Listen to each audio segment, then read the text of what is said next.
Hey, Shalom Akim. We're going to start off by giving all praise, honor, and glory to Yahweh, Ba'ashem, Yahweh Shai, Ba'ashem, and Kakwadash. I want to give double honors to the apostles and elders of Great Millstone, and Shalom to the elect. You know, and hey, me and the brother just got together. The brother, came up, with the lesson, or the spirit led the brother to come up with the lesson on the proper understanding of, Church why. of Laodicea. Right, the Church of Laodicea, and what did the Lord mean, or why did He say that they were neither cold nor hot? Matter of fact, you start Revelation right? 13 and 13.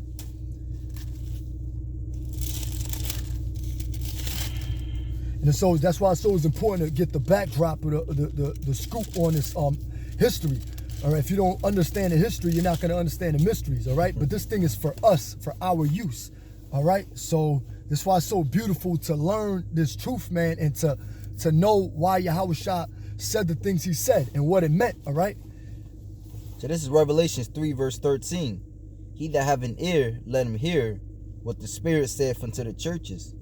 And unto the angel of the church of the Laodiceans, write these things, saith the Amen, the faithful and true witnesses, the beginning of the creation of God. Right, and Laodicea means lukewarm. All right, Laodicea means lukewarm. All right, so read that again out, verse 13 and on down. It says, he that have an ear, let him hear what the Spirit saith unto the churches.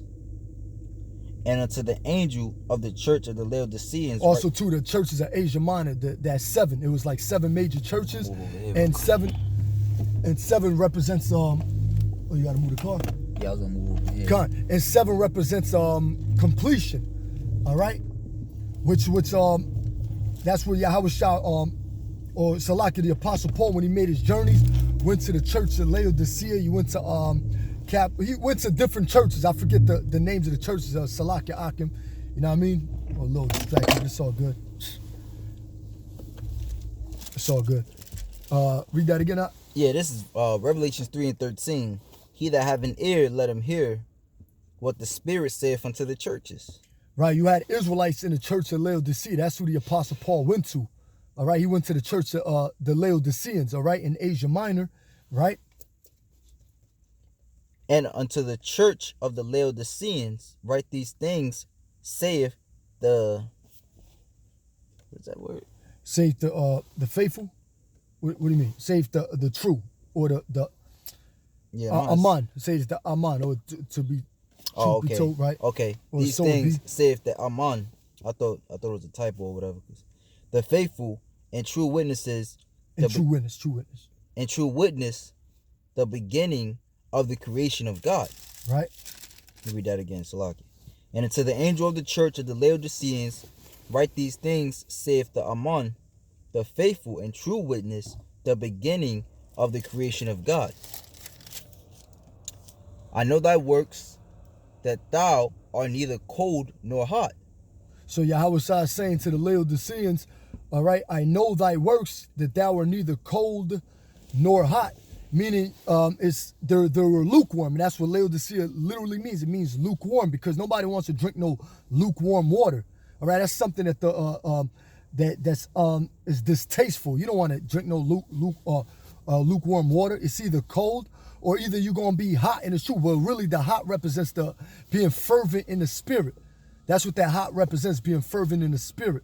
All right, but they were lukewarm. They weren't both. They weren't either hot nor cold. They were lukewarm, and that's a bad way to be in its truth. That's not showing you a pattern of good works. It's not showing you that you're faithful to the truth. It's not showing you that you're praying, that you're fasting, or that the Lord is supping with you.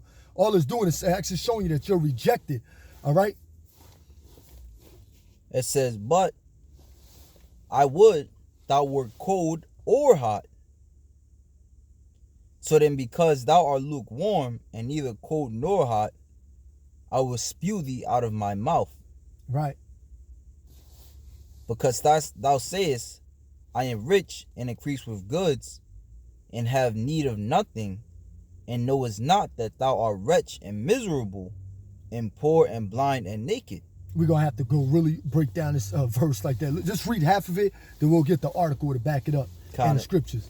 This is because thou sayest, I am rich and increase with goods and have need of nothing. Con. This is Bible Tools. It's a specific site on here, but we'll just get it just to back it up. So the Laodiceans, they actually had wealth. These Israelites in the church of Laodicea, they had wealth. They were flourishing. They had money. They had banks, businesses, all right, medical centers. Let's look this up. Hold on. Let me read the second paragraph. We're starting at the second paragraph of this. What was it called? Bible Tools topical study, something like that. The founders built the city in the Lycus Valley where these routes crossed. This provided Laodicea with unlimited opportunities for trade, but caused other significant problems. Ideally, prosperous cities are built close to abundant natural resources, especially water. Great cities are usually found on deep natural harbors or on the banks of navigable rivers where water is abundant, okay? Unfortunately, Laodicea was not established near an aqueduct, an adequate water supply. More driven by trade, its builders located it where the roads cross. So Laodicea was rich in trade. That's how they made their money, all right? They made their money like that. However, the city had much in its favor, and of special note were its three main industries. The Laodiceans produced glossy black wool that was prized by the wealthy all over the world, all right, at the Mediterranean world at that particular time. That's what it means. No one knows whether its rich color came from a particular strain of sheep that they bred in the area or whether they dyed it, but the quality of the wool is indisputable. In fact, they can corner the market in this commodity, producing tremendous wealth. Read that again. Con. Revelations 3:17, because thou sayest, I am rich and increase with goods, and have need of nothing, and knowest not that thou art wretched and miserable, and poor, and blind, and naked? Right, so the Yahweh Shai is pretty much telling them, okay, you don't need nothing, okay, you got all the money, you got all this, but you really don't have nothing.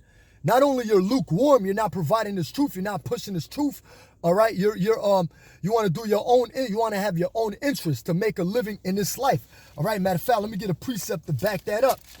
All right, this is Luke chapter, I think it's 12. Yeah, Luke chapter 12, starting at verse 16. And he spake a parable unto them, saying, the ground of a certain rich man brought forth plentifully. That's like the Laodiceans. They brought forth plentifully, Salakia, all right, whether they were growing crops or whatever they were doing, they were just making money, okay? And he thought within himself, saying, what shall I do? Because I have no room where to bestow my fruit. So he was so prosperous, damn, he ain't got nowhere to put all his, like somebody like Jake, like Floyd Mayweather. You know what I mean? He shows off his money. He got so much money in the bank. So he's got his money stashed or wherever other vaults he got or wherever he's got it, but it's all over the place. You know what I'm saying? So, and he thought within himself, saying, what shall I do? Because I have no room where to bestow my fruits. All right, so he had a lot. He had a lot of possession. And he said, this will I do. I will pull down my barns and build greater. So now he's got to make a bigger establishment for his riches. Just like the elites. How many holding the elites got for gold, silver, precious stones? How many of those you think they got? All right, them banks really don't hold the real possession. Them elites got the real possession. All right, and he said, this will I do. I will pull down my barns and build greater, and there will I bestow all my fruits and my goods. And I will say to my soul, so that has much goods laid up for many years. Take thine ease, eat, drink, and be merry. So he put his trust in his world. All right, those that love the world, okay, like the scriptures say, you know what that's at? They that love the world, man. I think it's 1 John chapter 2 and 15. Mm-hmm. You can bring that out right quick. So you had this certain rich man, or let's like the Laodiceans, that had a wealth. They had an enormous amount of wealth, and they leaned onto their wealth instead of this truth. So that's what it's basically going into. All right? I think it's 2 and 15. Yep. 1 John 2 and 15.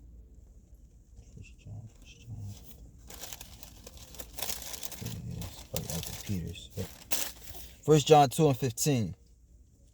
It says, love not the world, neither the things which are in the world.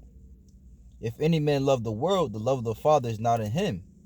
For all that is in the world, the lust of the flesh, the lust of the eyes, and the pride of life is not of the Father, but is of the world. Right.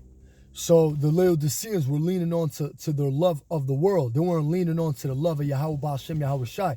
They were leaning on to their own world, all right? The world of money, the world of resources, the world of glamour, okay, gold, everything that this world provides. They were leaning on to that. They were lukewarm, all right? So the Lord used the physical aspect of it. The water supply that they had was lukewarm. Basically, damn, that's a cut right there. He used it lukewarm. Okay, you ain't cold or hot. You can't get the right drink. You can't get the right drink. So who's going to supply it with this right drink? Just like the woman at the well, the woman at Samaria, that Cushite woman was asked. Matter of fact, let's just go to it. John chapter 4. Salakia. Like 19, I think. Or probably even, like 17. John chapter 4, starting at verse 9. Then saith the woman of Samaria unto him, how is it that thou being a Jew, an Israelite, okay, the tribe of Judah, that's where Yahweh Shai's tribe, okay, that's Yahweh Shai's tribe, being a Jew, askest drink of me, which am a woman of Samaria. For the Jews have no dealings with the Samaritans. These Samaritans are heathen nations, not Israelites, non-Israelites, okay? Yahweh Shai answered and said unto her, if thou knewest the gift of God, and who it is that saith to thee, give me to drink, thou wouldest have asked of him, and he would have given thee living waters. All right, so Yahweh Shai is the provider of those living waters. And what those living waters? This truth. The church in Laodicea didn't have this truth, so they were lukewarm. So how can you drink lukewarm water? That's not it's not going to replenish your spirit. It's not going to be the breath or the inspiration of the Heavenly Father, which this truth represents water. All right, our inspiration, this breath. All right, God breathed. All right, the woman saith unto him, sir, thou hast nothing to draw with, and the well is deep. From whence thou hast that living water? Okay. Matter of fact, let me jump to verse 14. But whosoever drinketh of the water that I shall give him shall never thirst. All right, so the Laodiceans were Israelites, but they're rejecting this truth. This Samaritan wasn't an Israelite, so Yahweh already rejected her, like, get the hell out of here. You know what I'm saying? So, if I can make a point too, go on. And when you go into that, when you go into the history of the Laodiceans, it was saying that even though they were rich, it was something that they were missing, because they had to go, you had to go, what was the name of that land where they had to get the cold water from? Hierapolis, and you had Colossae. These were two cities that aqueducts will flow. Two aqueducts will flow into the city. Right, because there was so much in trading and like maritime ports that they pretty much didn't have a way to supply that proper drinking water. Mm-hmm. But these scriptures are that proper drinking water. All right, this is the wisdom. Like woman is likened unto a wisdom is likened unto a woman, because this is our wisdom, our water, our oil, our food supply, everything that we need. Even Job said, I have esteemed the words of the Most High more than my necessary food. The Laodiceans were not doing that. They were being rebellious and rejecting it. But the Lord wanted them to become strong in the faith. Now I can confidently and boldly say that you got men out here in Great Millstone, all right, that got this truth, that were living in the region of Laodicea back then. I can confidently and boldly say that, and we have this truth now. All right? And oh yeah, the reason why I was brought that up, because here it is, they had the riches, but they were missing something. They were missing, like the brother said, they were missing that water, man. They were void. They were void. Yep. They were void of something, man. Which, when you go into the benefits of water, the water is the most profitable thing that you can have in your body, man. God. It you know, produces saliva, which helps your digestive system. All right, it cleans out the waste, which if waste builds up in your body, you become sick and you could eventually die. All right, it brings moisture to your eyes and to your nose. You know, so it does a lot, man. You know, it helps. It cleans your mouth to where you don't have tooth decay, and so on and so forth, man. So water does a lot, and as a brother went into, that was the prime riches in the ancient world, man. To where because if your city was next to a port, everybody would have to come through where you were, man. You know. Con. And here it is, man. Our cities, we next to the living waters, man. To where in the kingdom, what people are gonna have to come through us, all right, to get that knowledge, wisdom, and understanding, man, to learn how to live. You know, so those living waters, all right, is very important, man. You know, which is what living waters were always profitable, man. It wasn't mixed with anything else, man. You know. Con. Oh, you continue on that Revelation. Revelations. So this is back at Revelations chapter 3 and verse 15 again. It says, I know thy works, that thou art neither cold nor hot. I would that thou wert cold or hot. You want to go into that article, or you had it? What was the one?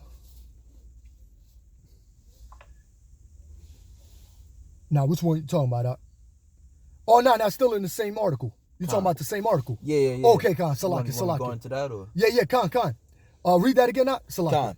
This is Revelations 3:15. I know thy works, that thou art neither cold nor hot. I would that thou wert cold or hot. Khan. Their one weakness was the water supply. Water had to be piped into Laodicea. Cold water could come from the abundant supply at Colossae, the church Colossians. But by the time it traveled 10 or so miles from the cold springs, it was lukewarm, so it was good for nothing. All that time it traveled, by the time it got there, it was good for nothing. All right? So Paul, when he was traveling, he used this to his advantage. Like, damn, you don't think Paul already knew that, okay, they don't have no real drinking water? Because Paul was so heavy, that heavy spirit was on Paul. Like, okay, they don't have no necessary drinking water. So I already know this is the truth. So let me supply them with this type of water. Let's see if they take this or reject it. All right? So cold water could come from the abundant supply at Colossae, but by the time it traveled 10 or so miles from the cold springs, it was lukewarm. About 6 miles away in Hierapolis were hot springs. 6 miles away, Hierapolis, I think, was north to it, were hot springs, but that water too was lukewarm when it reached Laodicea. Whether it piped in the cold or hot water, it arrived at Laodicea lukewarm. All right? So Yahushua used this, and the Apostle Paul used this as a figure, a way of saying, you know what? You can't, you don't have the proper water. So I'm giving you the proper water to drink, and you're not taking the proper water. And that was these scriptures. He was referring to these scriptures. Simply put, he was referring to these scriptures.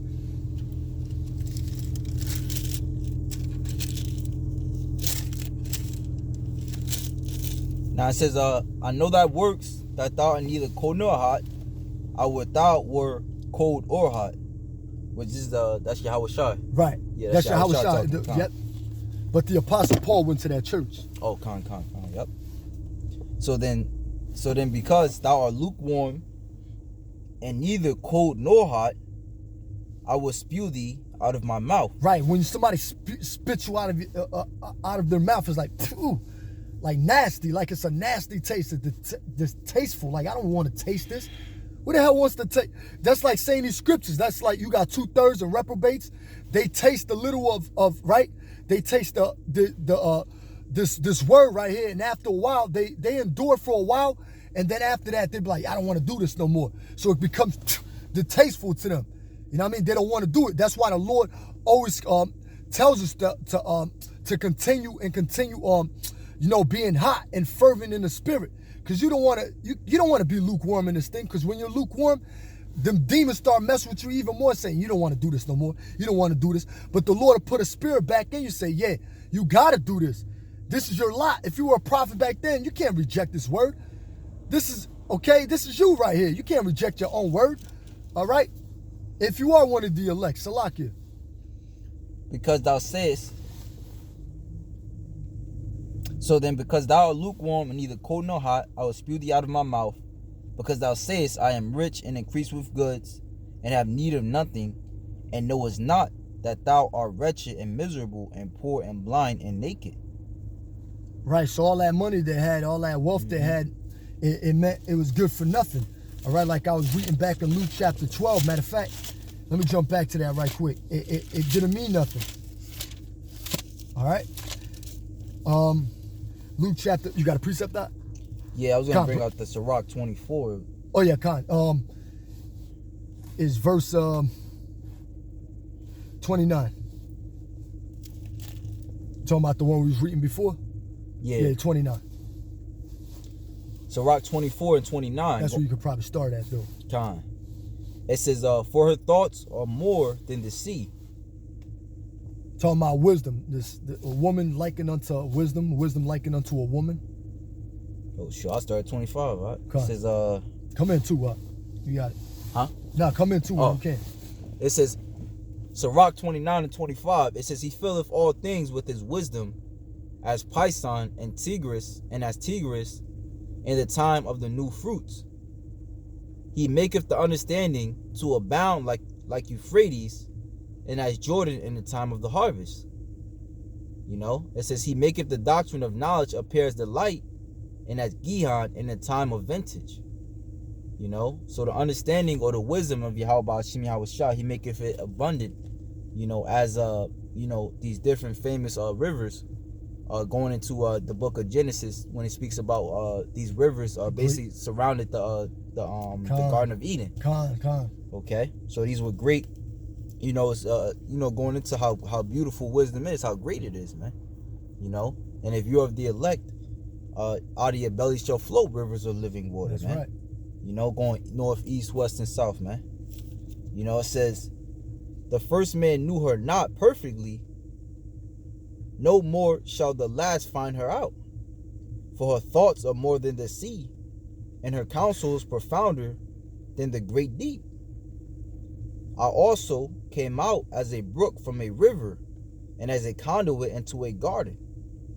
You know, and when you have this truth, you know, now you are profitable unto the world, man, to the field.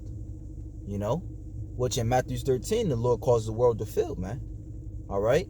And hey, just like when you go into, you know, a lot of these you know, places that have that, you know, can't grow vegetation wise because there's a drought in that land. That's right. You know, so we represent that that growth, man, to the land. We represent that water. Mm-hmm.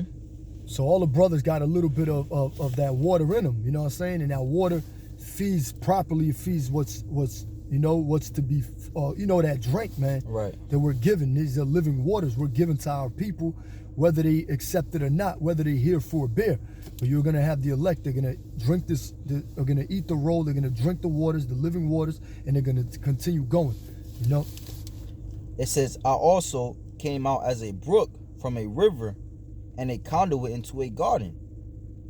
So you begin, it's like true, it's your faith growing. You begin small and you grow in this truth. You know what I'm saying? You got a little here, little portion here. The Lord adds more portion, okay, and adds more portion and adds more portion. It's just the right measure for every brother. I said, I will water my best garden and will water abundantly my garden bed. You know? And hey, this the Lord, hey, put his spirit into the elect to do his work, man. God. You know, and the Lord's garden is his elect, man.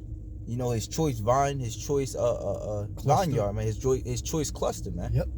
You know, so in order for, like the brother said, in order for the Lord to use you, all right, you have to be that rivers of living water, man, to you know, to water the garden, man, so that it may grow perfectly, man. You know.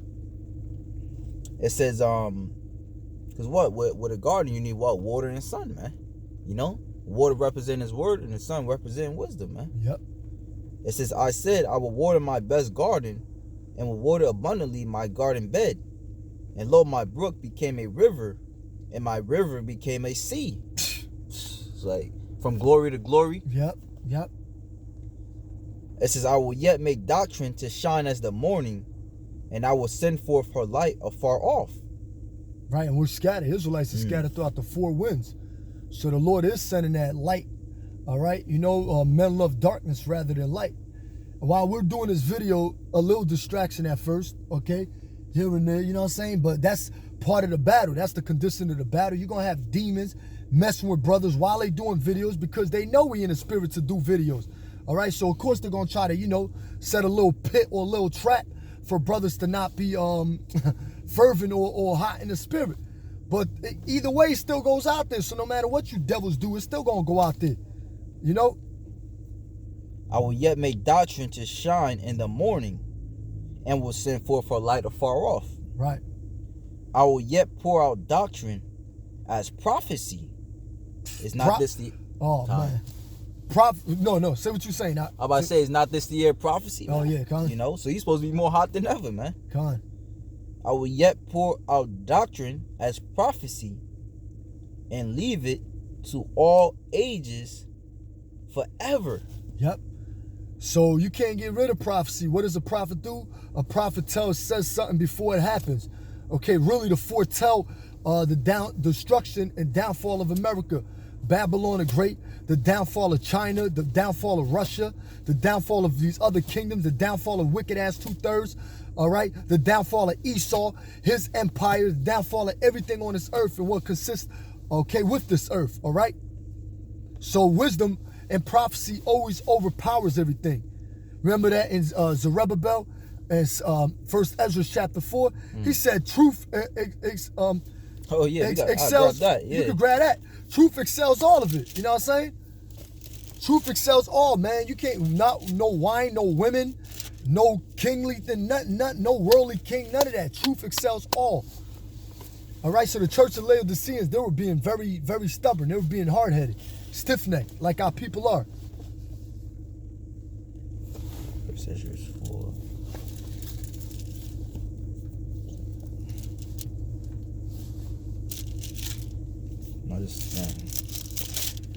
It's chapter 4, 1 Ezra chapter 4.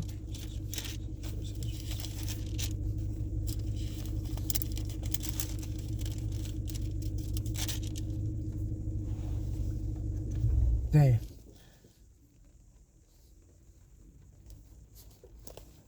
First Ezra chapter 4. It's all good. Christ upon the truth. You can start at verse 35 and read all the way to 38. This is 1 Ezra 4 and 35. Is he not great that maketh these things? Therefore great is the truth and stronger than all things. All the earth calleth upon the truth, and the heavens blessed it. All works shake and tremble at it, and with it is no unrighteous thing. Wine is wicked, the king is wicked, women are wicked, all the children of men are wicked, and such are all their wicked works, and there is no truth in them. And their unrighteousness also they shall perish. Right, so pretty much everything, the substance that the Laodiceans had, it was worthless. It doesn't mean a thing. It don't mean nothing. All right, no matter how much you think you could prosper. Look at Kobe Bryant. What's that basketball? I don't even pay no mind to it too much. But Kobe Bryant, all right? Look at him, man. He died in a helicopter crash, man. You serious? That ain't no way to go out. The elect, we're going to go out with Esau rolling on us. That's the way the elect are going to go out. We're going to go out in chariots, right? We're going to go out being put in prisons for this truth, all right? We're not going to go out in no helicopter crash. When you ever heard of chariot crashing? Area 50, what they call that shit in Arizona? Come on, man. When you ever, a chariot's not even created in the, man. So this is going to come from another dimension. This is going to come from somewhere else to shock the world, man. You people don't know what the hell y'all people got yourselves into, which the Lord set y'all up to get into. Right. You know, but Truth exceeds everything. Truth exceeds everything. No matter what you damn people think, this truth is always going to overpower everything that comes with it. Water comes crashing when they got tsunamis. All right, Jamaica and Cuba just had a 7.7 earthquake and a tsunami warning.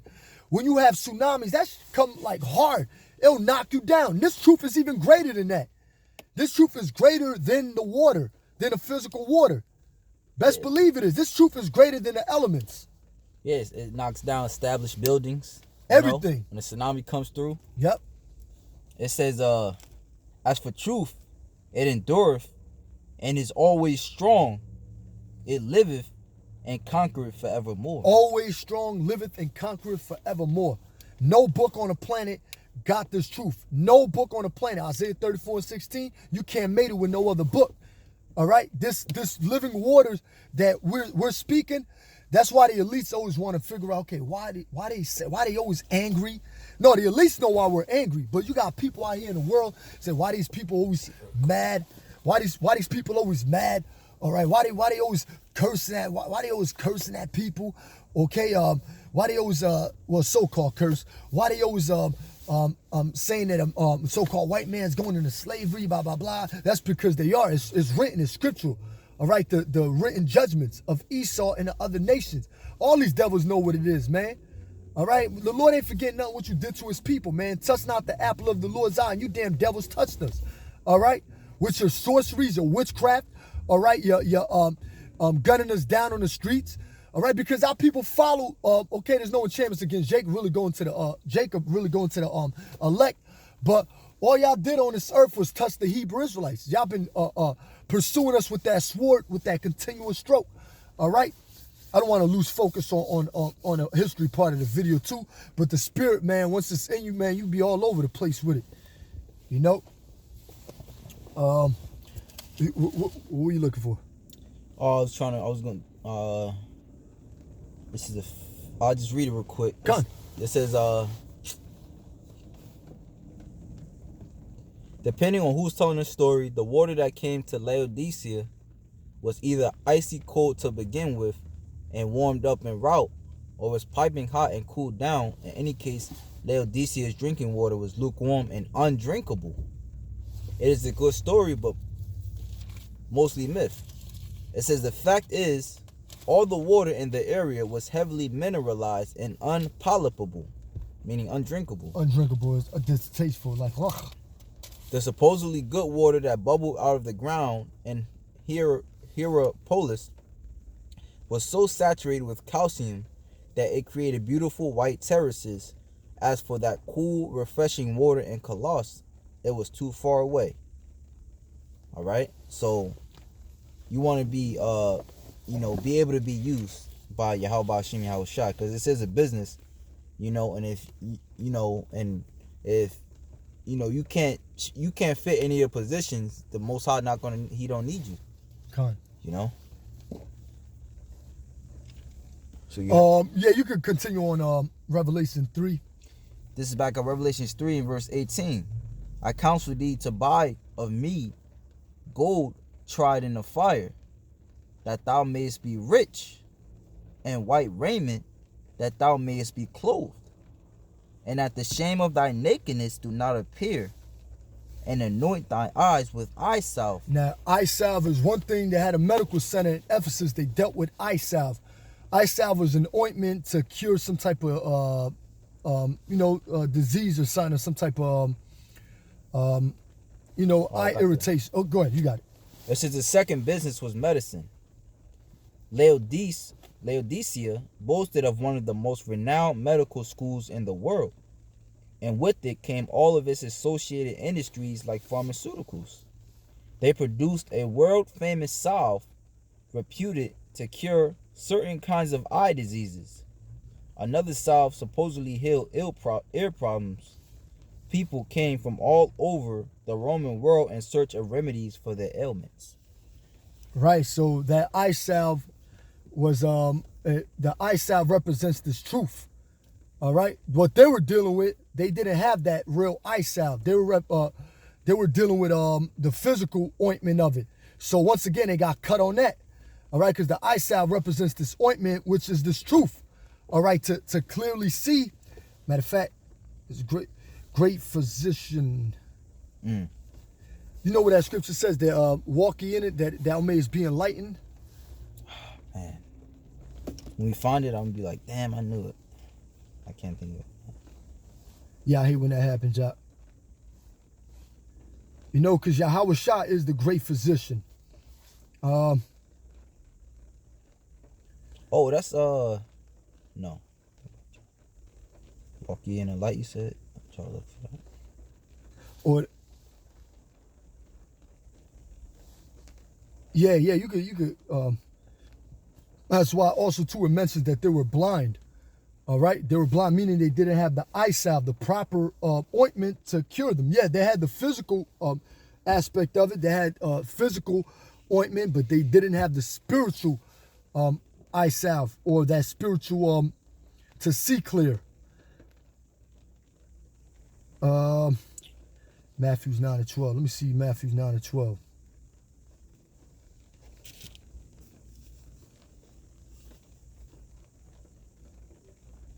It comes out the way it comes out. Matthew chapter 9, verse 12. But when Yahweh Shah heard that, he said unto them, they that be whole need not a physician. All right, pretty much they was always accusing Yahweh Shah of healing on a Sabbath day. All right, but just going to the point, they that be whole need not a physician, but they that are sick. All right, so they that are whole need not a physician, but those that are sick. And really, the Laodiceans were acting like they were sick. All right, okay, you're blind. Okay, your eye salve ain't good. You got all this money. Your business ain't good. All right, you got all this, the medical center. You got everything flowing. You're lukewarm. What else? What? And that's why that church right here, Yahweh Shah rebuked greatly. The Apostle Paul rebuked greatly because there wasn't on a, I don't like saying P's and Q's. There wasn't really into it. You know what I'm saying? But, yeah, Con, you ain't find it, right? It's the great physician. I can't find it, but the great physician. Yes, the Lord said He created medicines out of the earth, but really the medicine in His truth is okay.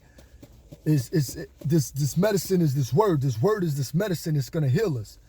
All right, great physician. If I can't find it's kind of frustrating not finding it, but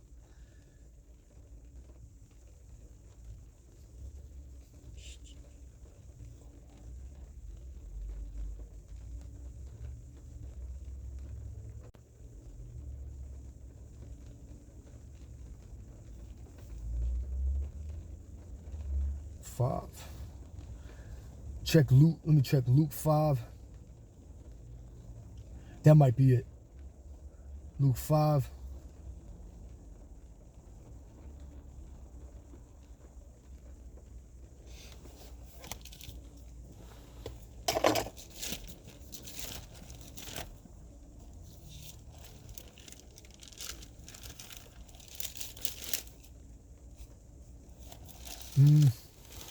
Yeah, Luke chapter 5, starting at verse 12. And it came to pass when he was in a certain city, behold, a man full of leprosy, who seeing Yahweh Shai fell on his face and besought him, saying, Yahweh Shai, Lord,